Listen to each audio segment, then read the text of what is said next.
라디오 문학관 세계 단편 소설 50선 해밍웨이 원작의 킬리만자로의 눈 3부작 첫 번째 시간입니다.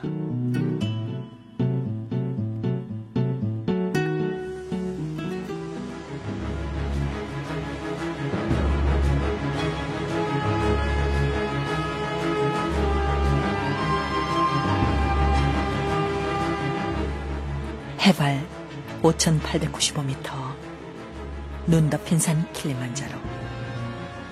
아프리카 대륙의 최고봉이다. 마사이족은 서쪽 봉우리를 느가이라 부르는데 그것은 신의 집이라는 뜻이다. 이 서쪽 봉우리 정상에는 얼어붙은 표범의 시체 하나가 있다. 표범은 그 높은 산 봉우리에서 무엇을 찾고 있었던 것일까? 그것을 설명할 수 있는 사람은 아무도 없다.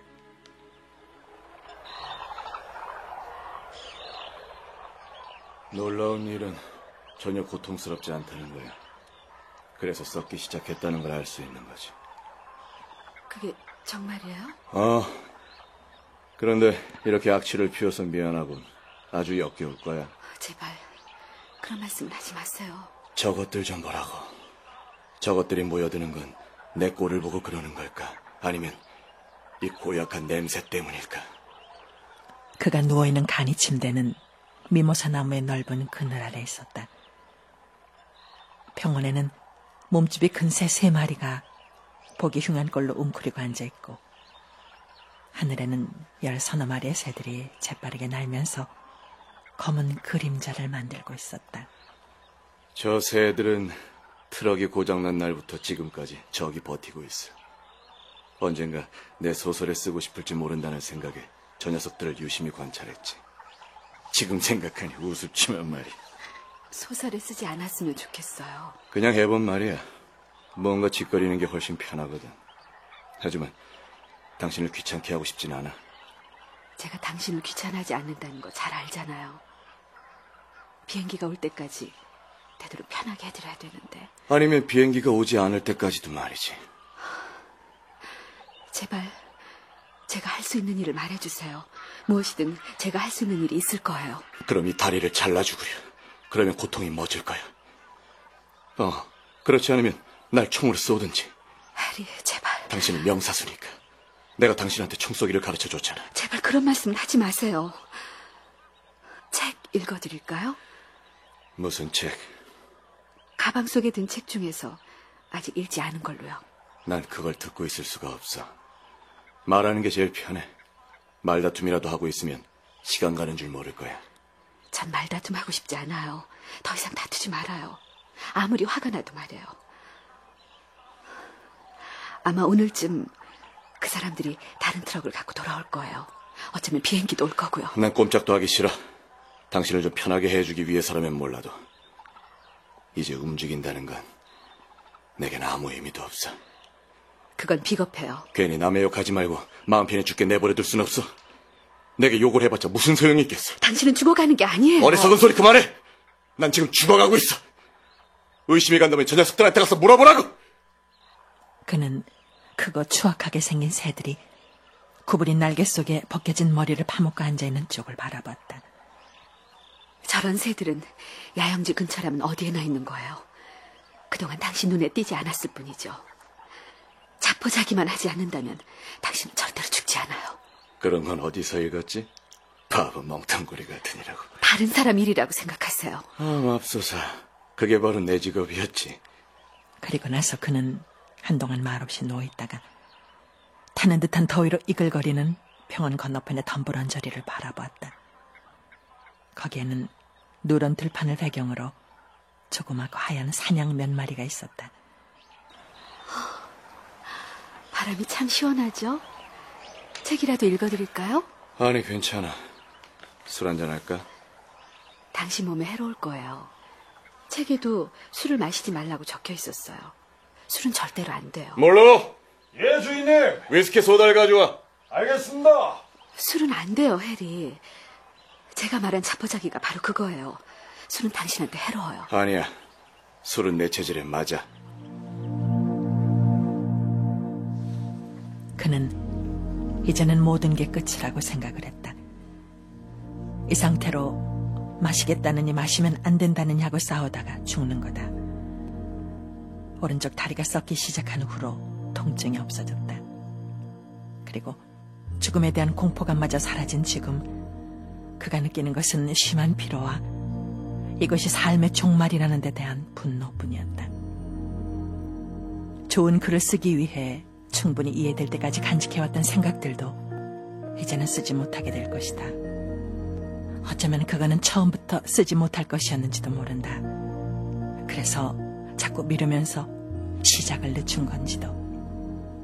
어쨌든 지금 그로서는 그 중에 무엇이 옳은 건지 알 수가 없었다. 차라리 여기 안 왔으면 좋았을 걸 그랬어요. 그녀는 유리컵을 들고 입술을 깨물며 그를 바라보고 있었다. 파리에 있었더라면 이런 일은 당하지 않았을 거예요. 당신은 늘 파리가 좋다고 하셨죠.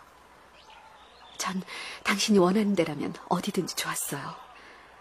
당신이 사냥을 원했다면 우린 헝가리로 가서 즐겁게 지낼 수도 있었을 거예요. 그 빌어먹을 당신 돈으로 말이지. 그런 말이 어딨어요. 돈은 언제나 제 것인 동시에 당신 거였어요. 전 모든 걸 버리고 당신이 가자는 곳은 어디든지 갔어요. 그렇지만 여긴 오지 말았어야 했어요. 당신도 여기가 좋다고 했지 않소? 당신에게 아무 일도 없었을 땐 그랬죠. 지금은 너무 싫어요. 어쩌다 당신 다리가 이렇게 되는지 알 수가 없어요. 우리가 뭘 잘못했기에 이런 일이 생긴 거죠? 내가 잘못한 거라면 처음 긁혀서 상처가 났을 때 소독약 바르는 걸 잊었다는 거겠지. 그러다 상처가 악화됐을 땐 소독약이 떨어지는 바람에 묽은 석탄 산액을 썼고 그 때문에 모세관이 마비돼서 썩기 시작한 거라고. 그 밖에 또 뭐가 있을까? 제 말은 그런 뜻이 아니에요. 경험 없는 키쿠유족 운전사 대신에 기계에 대해 잘 아는 기술자를 썼다면 좋았을 거야. 기름 상태도 살폈을 거고 트럭의 베어링도 타버리지 않았을 테니 말이야. 그런 뜻이 아니라니까요. 당신 가족이랑 그 빌어먹을 올드 웨스트베리와 사라토가와 판비치 사람들과 헤어져서 날 따라오지 않았더라면. 왜 그런 말을... 너무해요. 전 지금도 당신을 사랑하고 있고 언제까지나 사랑할 거예요. 당신 저 사랑하지 않나요? 그래, 사랑한다고 생각하지 않아. 당신을 사랑한 적이 없어. 해리, 당신 머리가 어떻게 된 거 아니에요? 아니, 난 어떻게 될 만한 머리도 없어. 여보, 제발 그만 마셔요. 우리가 할 수 있는 일은 다 해봐야 된다고요. 당신이나 해. 난 지쳤다고. 지금 그는 마음속으로 카라가 지역을 보고 있었다.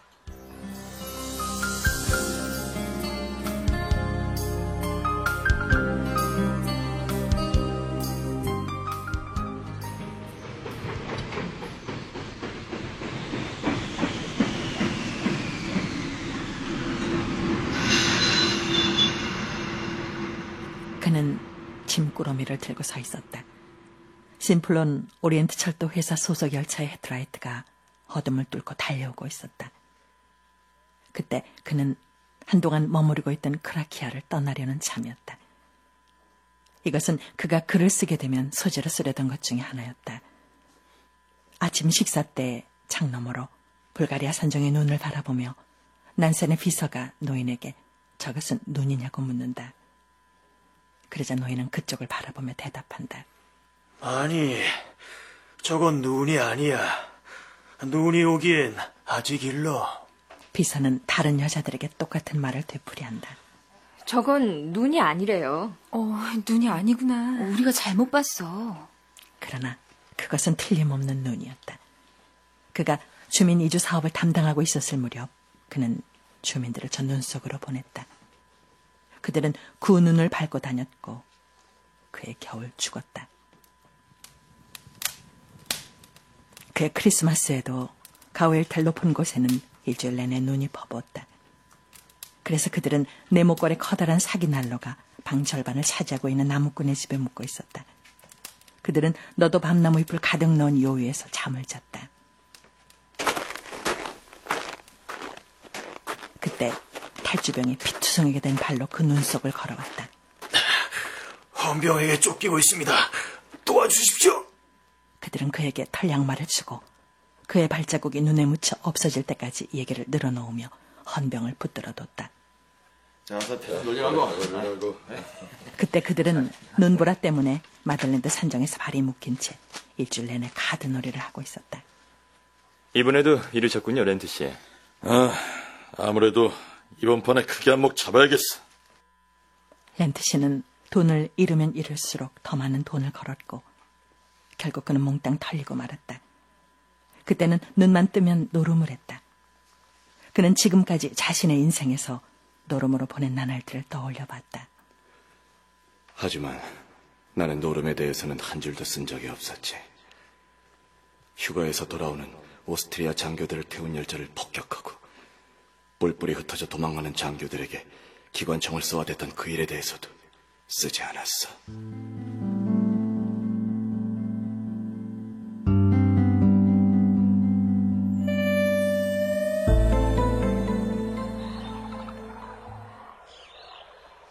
우리 파리에선 어디에 머물렀었지? 그가 지금은 아프리카에서 그의 침대 곁에 놓여있는 캔버스 의자에 앉아있는 그녀에게 물었다. 크레용이었어요.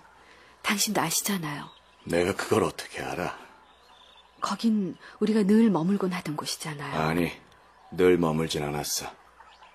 거기하고 생즈레men가의 앙리 1세관이었죠. 당신은 거기가 마음에 든다고 하셨잖아요. 마음에 들어하다니 정말 똥무더기 같은 소리군. 난 지저분한 똥무더기 위에 앉아오는 수탉 같은 꼴이지. 만일 당신이 죽는다 해도 뒤에 남아있는 모든 것들을 모조리 부숴야만 속이 시원하겠어요? 당신의 말과 아내도 죽이고 안장과 갑옷도 모두 태워버려야 속이 시원하겠냐고요. 그래, 당신의 그 빌어먹을 도군이 바로 내 갑옷이었어. 제발 그만둬요. 좋아, 그만두지. 난 당신을 괴롭히고 싶진 않아. 이제 늦었어요. 그렇다면 좋아. 당신을 좀 더 괴롭혀주지. 그게 더 재밌으니까. 아니에요, 그렇지 않아요. 당신 여러 가지 일을 하기 좋아했고 당신이 좋아하는 일이라면 난 무엇이든지 했어요. 제발 자기 자랑은 그만두는 게 어때? 그는 그녀를 돌아봤다. 그녀는 울고 있었다. 이봐, 나도 내가 왜 이러는지 모르겠어. 당신을 살리고 싶은데 오히려 죽이려고 드는 것만 같은 생각이 들어. 내 말에 신경 쓰지 말라고. 난 정말 당신을 사랑하고 있어. 그건 당신도 알고 있을 거야. 당신 정말 좋은 사람이에요. 이 암캐 같으니, 이 돈 많은 암캐. 어떻게 그런 말을. 이건 시라고. 지금 내 머릿속엔 시구로 가득 차 있어. 헛소리와 시가. 헛소리 같은 시가 말이야. 그만둬요, 해리. 왜 그렇게 악마같이. 난 아무것도 남겨두고 싶지 않아. 뒤에 무엇을 남겨놓고 떠나기 싫단 말이야.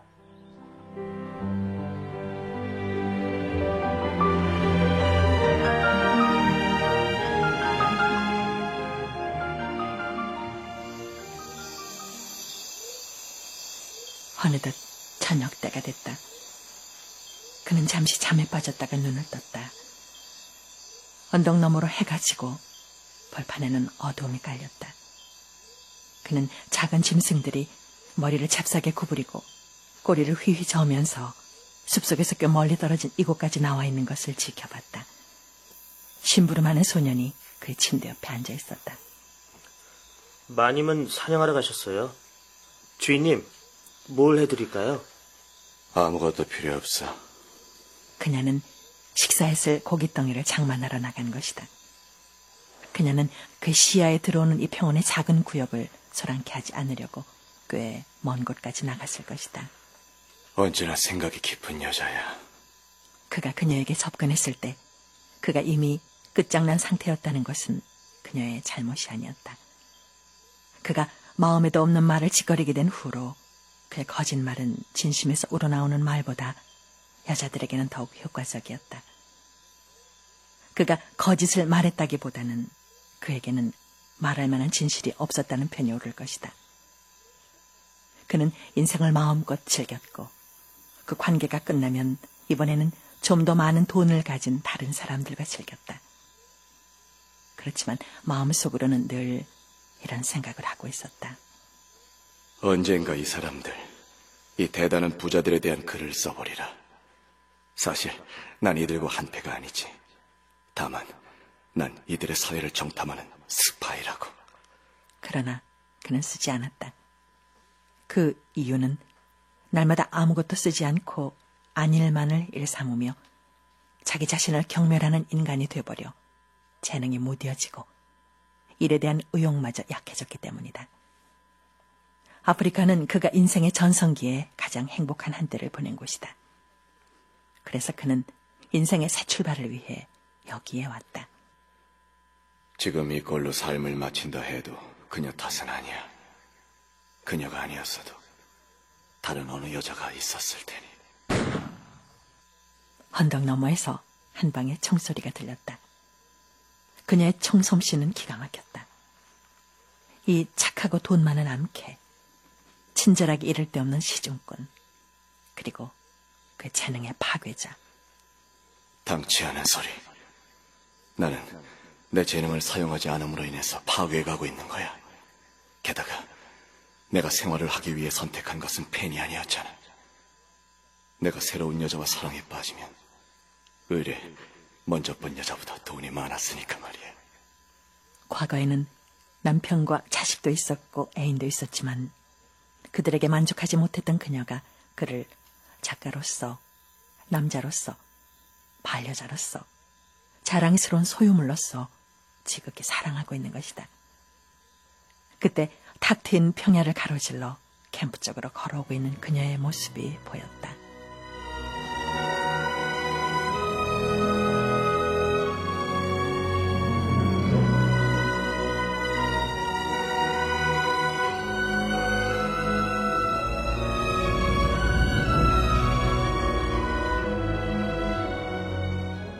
라디오 문학관 세계 단편소설 50선 해밍웨이 원작의 킬리만자로의 눈 일부를 들으셨습니다.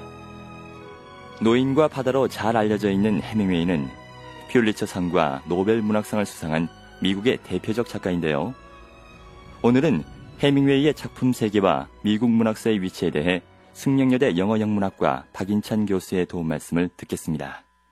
1954년에 노벨 문학상을 수상한 어니스트 해밍웨이는 윌리엄 포크너, F. 스콧 피츠제랄드와 함께 현대 미국 소설을 대표하는 유명한 소설가죠. 신문기자 생활을 오랫동안 했고 세계 1차 대전에 지원해서 이탈리아 전선에서 중상을 당하기도 했습니다. 전쟁이 끝난 뒤에는 유럽에 머물면서 여러 예술가들과 교류하였고 워낙 지독한 스포츠 광이어서 스페인의 투라든가 낚시, 아프리카 대륙에서의 사냥 등을 매우 좋아했습니다. 그리고 스페인 내란에 종군 기자로 참여하여 그것을 바탕으로 소설을 쓰기도 했습니다. 해밍웨이는 흔히 미국 문학사에서 소위 상실의 세대를 대표하는 작가로 많이 알려져 있습니다. 유럽에서의 방랑과 좌절이라든가 환멸을 다룬 그의 첫 장편 소설인 태양은 또다시 떠오른다와 같은 작품이 이러한 경향에 속합니다. 또한 전쟁 체험을 바탕으로 한 무기여 자리거라와 누구를 위하여 종은 울리나와 같은 작품에서는 전쟁을 배경으로 한 사랑과 좌절, 허무 등을 생생하게 다루고 있습니다. 이러한 작품 외에도 말년에 쓴 노인과 바다와 같은 작품과 그 밖의 여러 단편들에서 해밍웨이는 현대인이 처한 실존과 허무, 그리고 영웅적 개인의 가능성을 부단히 탐구하고 있죠. 해밍웨이는 이러한 주제 외에 그만의 독창적인 문체로도 매우 유명한데요. 동시대 작가였던 윌리엄 포크너의 좀 복합적이고 만연체적인 문장과 반대로 해밍웨이의 문체는 매우 건조하고 간결한 것이 특징입니다. 흔히 하드보일드 스타일이라고 불리는 문체를 위주로 해밍웨이는 대화체, 반어법, 그리고 축어법 등을 즐겨 사용하는 현대 작가라고 할 수 있습니다.